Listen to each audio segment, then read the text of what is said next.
Hello friends, तो आज इस वीडियो में हम बात करेंगे हाइड्रोजन के बारे में कि हाइड्रोजन क्या है, हाइड्रोजन गैस कैसे प्रोड्यूस होती है, किस किस फॉर्म में मिलती है, क्या इसको स्टोर करने में प्रॉब्लम आती है और अभी इसका क्या सिनेरियो है। तो आज इस वीडियो में हम यही सब बातें यहाँ पे देखेंगे कि किस तरह की हाइड्रोजन होती है, कौन कौन सी क्लासिफिकेशन है उसकी, कैसे उसको प्रोड्यूस करते हैं और क्या क्या प्रॉब्लम है। तो जो हाइड्रोजन है वो आपका ग्रुप 1 एलिमेंट है। ग्रुप 1 में आपका कहाँ पे आता है, सबसे टॉप पे आता है ग्रुप 18 में, राइट हैंड साइड पे। हाइड्रोजन एक मोस्ट अबंडेंट एलिमेंट है अर्थ पे, जो कि आपको क्या मिलता है, एक एलिमेंटल फॉर्म में नहीं मिलता। ठीक है, इस ये किसी और प्रोडक्ट के साथ ही मिलता है हमें, तो हमें वहाँ से इसको क्या करना पड़ता है, एलिमिनेट करना पड़ता है। हाइड्रोजन उसके फॉर्मेशन के हिसाब से हमारे पास अलग अलग कैटेगरी में डिवाइड है। सबसे पहले आते हैं ग्रीन हाइड्रोजन। अगर हम ग्रीन हाइड्रोजन की बात करें तो ये ऐसी हाइड्रोजन होती है जिसको कि हम क्या करके वाटर की इलेक्ट्रोलिसिस करके निकालते हैं, और उसके अंदर हम जो इलेक्ट्रोलिसिस करते हैं उसके लिए जो हम एनर्जी लाते हैं वो कहाँ से लेके आते हैं, या तो सोलर एनर्जी से या विंड एनर्जी से। मतलब कि इसके अंदर हमारे renewable sources of energy use होती है जिससे हम हाइड्रोजन को प्रोड्यूस करते हैं। यहाँ पे यही लिखे हैं हमारे पास, electricity splits water into hydrogen and oxygen. जैसे वाटर के अंदर हम इलेक्ट्रिसिटी पास करते हैं वो क्या कर देती है, वाटर को स्प्लिट कर देते हैं हाइड्रोजन में और ऑक्सीजन में, और हमें बाई प्रोडक्ट क्या मिलता है, एक तो वाटर मिलता है और एक वाटर वेपर मिलते हैं। अगली चीज़ है हमारे पास ब्राउन हाइड्रोजन। अगर हम ब्राउन हाइड्रोजन की बात करें तो ये ऐसी हाइड्रोजन होती है जो कि हमें कैसे मिलती है, जिससे हम कोल यूज़ करते हैं। तो जो एमिशन होती है कोल को जलाने के बाद, तो उससे हमें क्या मिलती है, हाइड्रोजन मिलती है। इस हाइड्रोजन को हम कहते हैं ब्राउन हाइड्रोजन। ग्रे हाइड्रोजन जो होती है वो नेचुरल गैस से प्रोड्यूस होती है, और जो ब्लू हाइड्रोजन होती है वो भी नेचुरल गैस से प्रोड्यूस होती है, जहाँ पे एमिशंस जो होती है उनको कैप्चर कर लिया जाता है। किसकी मदद से, कार्बन कैप्चर एंड स्टोरेज की वजह से। अब हम बात करते हैं कि हाइड्रोजन इतनी इंपॉर्टेंट है क्यों, और क्यों हम इसको एलिमिनेट करने में लगे हुए हैं, और क्यों हम इसको निकालने में लगे हुए हैं। ठीक है, तो अब हम देखते हैं यहाँ पे यूज़ क्या है हाइड्रोजन का। Hydrogen is an energy carrier, not an energy source, and can deliver or store are tremendous amount of energy. जो हाइड्रोजन है वो एक एनर्जी कैरियर है, वो एक एनर्जी का सोर्स नहीं है, और ये क्या करता है, डिलीवर करते हैं और स्टोर करता है बहुत सारी अमाउंट ऑफ एनर्जी को। ये फ्यूल सेल्स में यूज़ होता है ताकि हम इलेक्ट्रिसिटी और पावर और हीट को क्या करें, जनरेट कर सके। जो हाइड्रोजन है वो आजकल today hydrogen is most commonly used in petroleum refining and fertiliser production, while transportation and utilities are emerging markets. जो हाइड्रोजन आज है वो किस लिए, पेट्रोलियम रिफाइनिंग के लिए यूज़ हो रहा है, फर्टिलाइजेशन प्रोडक्शन के लिए यूज़ हो रहा है, और ट्रांसपोर्टेशन एंड यूटिलिटीज़ पर्पज़ के लिए मार्केट में यूज़ हो रहा है। Hydrogen and fuel cells can provide energy for use in diverse applications, including distributed or combined heat and power, backup power system for sorting and labeling। अगर ये hydrogen इतना अच्छा है तो इसको हम हर जगह यूज़ कर रहे हैं, लेकिन इसके कुछ ड्रॉबैक्स भी है।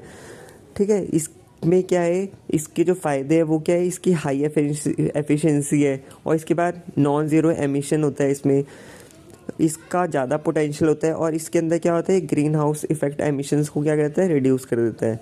अब हम करंट सिनेरियो की बात करते हैं। करंट सिनेरियो क्या है अभी हाइड्रोजन को लेके, जो करंट स्टेटस है अभी वो क्या है, जो आपका less than 1% of hydrogen produce in इस ग्रीन हाइड्रोजन। मतलब कि हाइड्रोजन प्रोड्यूस तो हो रही है, लेकिन जो क्या हो रही है, 1% से भी कम हम किस मेथड से यूज़ कर रहे हैं उसको, non renewable sources of energy की वजह से। ठीक है, और बाकी जो सारी हो रही है वो हमारी किससे हो रही है, नॉन रिन्यूएबल सोर्सेज जैसे कोल वगैरह से हम इससे क्या कर रहे हैं, हाइड्रोजन को प्रोड्यूस कर रहे हैं। तो यहाँ पे हमारा मेन यही रहता है कि कैसे हम ग्रीन हाइड्रोजन को ज़्यादा से ज़्यादा प्रोड्यूस कर सके। Manufacturing and deployment of electrolyser will help to increase at an unprecedented rate by 250 from the current capacity of 0.3 gigawatts to almost 5000 gigawatts.